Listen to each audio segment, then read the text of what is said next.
Hoje nós viemos até o campus da Unipampa em Uruguaiana. Olha só, ao fundo a gente já vê o prédio que está sendo totalmente restaurado, todo ele pintado novamente. E aproveitamos essa semana para conversar com e convidar a diretora do campus, a Sheila, que prontamente nos atendeu aqui e vai trocar uma ideia conosco, nos trazendo informações. Oi, Sheila, boa tarde. Boa tarde, prazer receber vocês aqui no nosso campus. Também, olha, é um prazer também vir aqui para conversar com e aproximar principalmente a nossa comunidade da Unipampa, né. São vários quilômetros de distância e essa eu acho que talvez seja um dos grandes desafios, né, integrar a Unipampa, a faculdade, à nossa comunidade, né. Sim, esse é um desafio constante para nós, né. Muitas vezes nós acabamos ficando distantes, né, fisicamente, por não estarmos localizados no centro, e isso faz com que, às vezes, a comunidade não reconheça a universidade como parte, né, dela. Mas cada vez mais a gente busca essa aproximação, né, as nossas aulas acontecem aqui, mas as nossas atividades, né, mais finais acontecem nas escolas, acontecem nos hospitais, nas estratégias de saúde da família, nas propriedades rurais, e com isso a gente também busca uma aproximação com a comunidade. É, e a gente vê a equipe espalhada por todos esses lugares que tu citaste aí. Um pouquinho da tua história então, Sheila, nos conta da onde tu é, natural de onde, desde quando está aqui no campus de Uruguaiana? Eu sou natural de uma cidadezinha de 4.444 habitantes, Quando tu né. saíste de lá, né, pode ter É, diminuído ou isso. aumentado um Não pouquinho, né. sei agora no próximo censo se vai continuar com esse número, né, mas que se chama Chiapeta, noroeste do estado. Já ouvimos Eu falar. saí de lá para estudar, né, estudei em Porto Alegre, fiz a minha formação toda na Universidade Federal do Rio Grande do Sul, na URGS. Eu sou formada em farmácia e tenho doutorado em medicina, ciências médicas. Depois disso eu vim para a Unipampa em 2013, passei no concurso, né, para docente, e desde então estou aqui. Fui coordenadora do curso de farmácia e agora, desde o ano passado, na direção do campus Uruguaiana. Quer dizer que está estreando nessa modalidade presencial, então, como diretora. Sim, sim. Chegasse num momento totalmente diferente. Isso, a gente o ano passado, né, nós assumimos, em fevereiro, numa gestão que tínhamos a maioria das aulas, né, acontecendo na modalidade remota.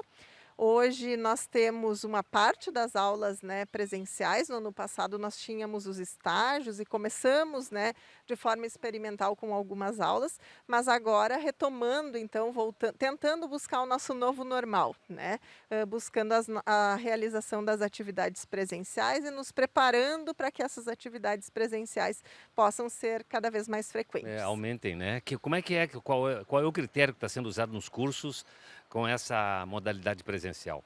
Então, os cursos têm autonomia para definir quais são os componentes curriculares, que a gente chama as disciplinas, que vão ser ofertadas de forma presencial. Então, durante o ensino remoto, que aconteceu, né, no ano passado e ainda acontece, algumas disciplinas, e a maioria delas, conseguiram ser adaptadas para serem ofertadas de forma remota. Tem outras que não puderam ser, né? Tem disciplinas que precisam utilizar um equipamento no laboratório, um simulador lá que simula um atendimento num paciente, e isso não pôde ser transferido, né, de forma remota. Então, algumas ficaram represadas, paradas, e os alunos não puderam avançar nos cursos, e outras foram ofertadas de forma, né, improvisada, mas os professores entenderam que não é da melhor forma, né? Uhum. Que a formação completa precisa ser aqui presencial. Então, cada curso, cada professor avalia a sua disciplina e coloca: essa disciplina precisa ser ofertada de forma emergencial, entra em contato com os alunos, faz um acordo para eles, né, optarem por essa modalidade, e aí ela vem para o campus, né, de forma organizada, em grupos pequenos, né, para que a gente consiga manter o distanciamento também e cumprir os protocolos Nós sanitários. temos a informação de que no curso de medicina, por exemplo, tem alunos que nunca teve aula presencial nesse período todo aí. Quer dizer, tem 2 anos de curso e nunca teve uma aula presencial. É fato? É fato, e não é só a realidade do curso da medicina, né? É a realidade, a gente pode dizer, de todos os nossos cursos aqui da E universidade. que impacto tem isso na na competência, na qualidade desse profissional que está sendo O formado? aluno que ingressou na pandemia, né, o primeiro semestre foi em 2020, o início de 2020, ele não teve aula presencial ainda, né? Eles estão ingressando agora, vindo para o campus. Muitas vezes eles pedem autorização para conhecer o campus, porque eles não são de Uruguaiana e Olha eles só. querem conhecer, né?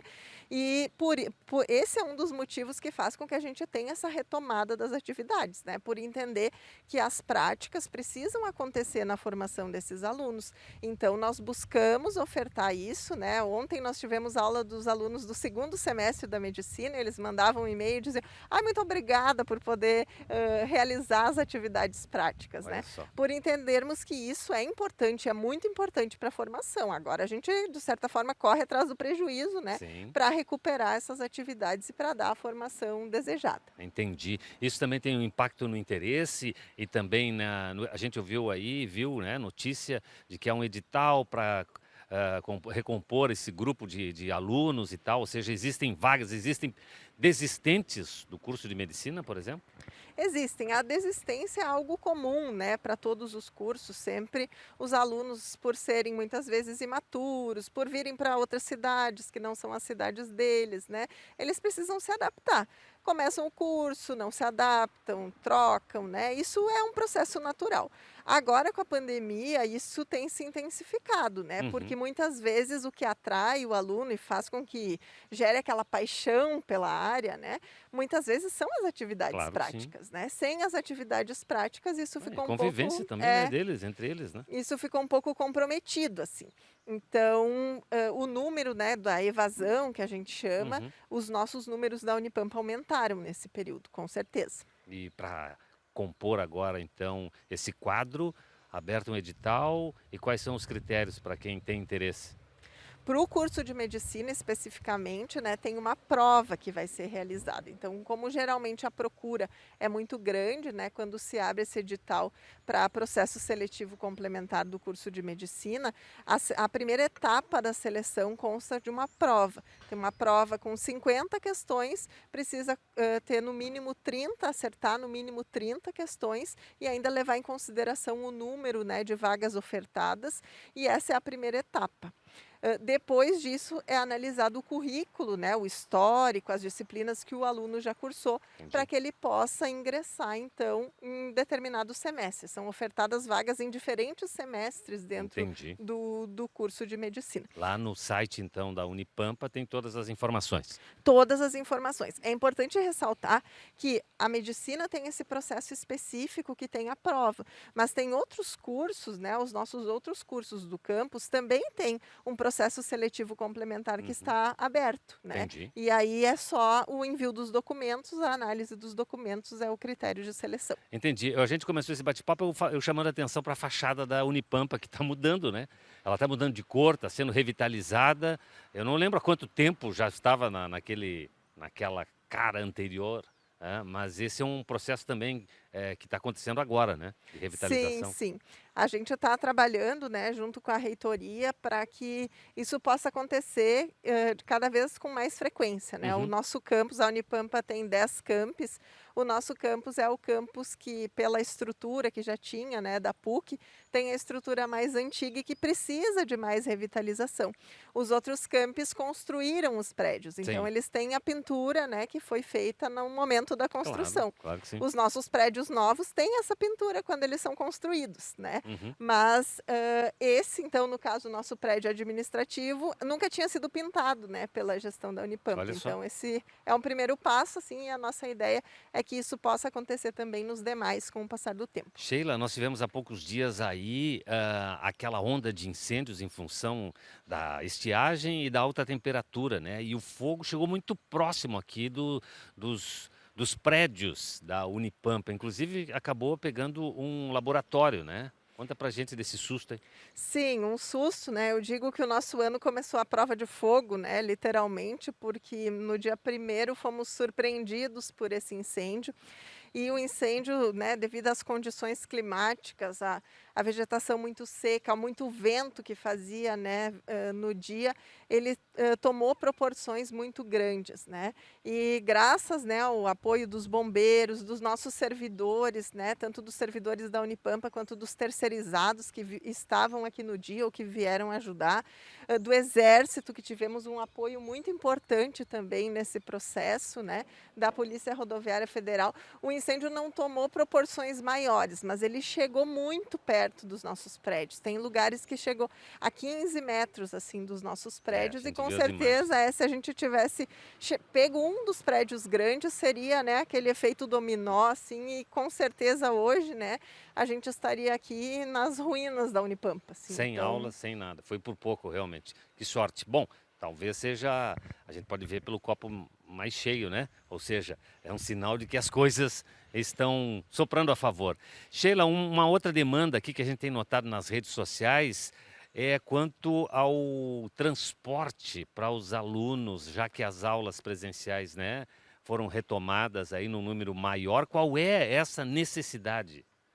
olha, hoje nós temos uma estimativa, todas as atividades práticas que acontecem aqui, elas são aprovadas por um comitê, que é o COI, que a gente chama, que é um comitê local.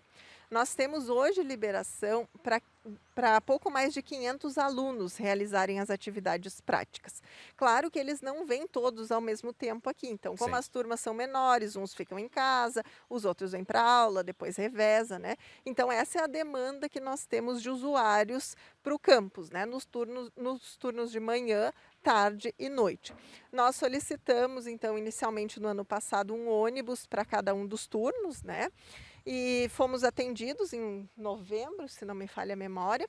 E agora a expectativa é que, conforme for aumentando a demanda, a gente consiga aumentar as linhas de ônibus também, né? Porque uma das dificuldades que eu notava, e inclusive a gente constatou, era quanto ao fluxo, né, de alunos, que era muito baixo lá em novembro, inclusive preocupando eles. Olha, vão manter uma linha para lá com 2, 3 horários e vão 2, 3, 5 às vezes alunos, né? Essa é uma dificuldade de equacionar isso, né? Isso, a gente continua ainda com essa dificuldade, porque como as aulas acontecem de forma condensada, né, escalonada, e também a gente não pode ter os ônibus lotados, esse também é um Também, objetivo, né? né? Não, nós vamos trabalhar aqui dentro com distanciamento, não podemos que os alunos venham todos aglomerados, né? Uhum. Mas nesse momento, ainda nessa fase inicial, a gente tem, de certa forma, uma procura pequena pelo transporte público, né? E isso acaba acarretando, né, por parte da empresa, um custo alto na manutenção do serviço. Então, por enquanto, né, no dia de hoje está sendo ofertado ônibus no início da manhã, no final da manhã, no início da tarde, no final da tarde. Nós solicitamos para o turno da noite, porque a educação física também tem a recuperação das atividades, e ainda a gente está no aguardo, né, dessa liberação. Mas realmente nós temos uma demanda, né, grande, mas o que a gente tem observado nos usuários dos ônibus ainda é uma procura pequena. Eles Pequeno. acabam pegando carona, vindo buscando, né, de formas alternativas chegarem aqui na É, Unipampa. equacionar isso não é fácil. Quantos alunos a Unipampa tem hoje? No nosso campus, Aham. 2.500. 2.500. E quantos profissionais envolvidos?